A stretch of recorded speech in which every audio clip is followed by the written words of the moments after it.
çiçek kimidir, saçı ipek kimidir. Gül de onun yanında biraz kaşak kimidir.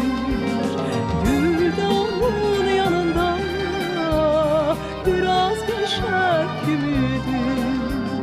Güllü güllü güllerim, ipekten de güllerim. Güllü güllü güllerim, ipekten de güllerim. Çiçek kızlar içinde şirin dilli güllerim. Çiçek kızlar içinde şirin dilli güllerim.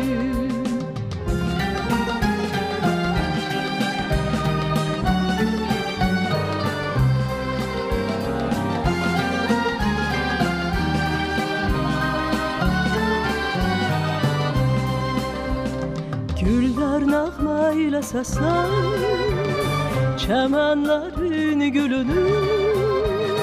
Güller ne yaxşı bilir çiçeklerin dilini. Güller ne yaxşı bilir çiçeklerin dilini. Güllü güllü güllerim, ipekten de güllerim. Güllü güllü güllerim, ipekten de güllerim.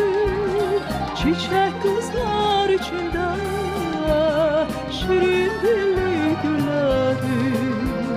Çiçek kızlar içinde şirin dilli güllerim.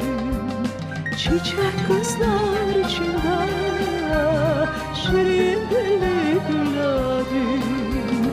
Çiçek kızlar içinde şirin dilli güllerim. Teşekkür edirik, minnətdarıq sizə. Elə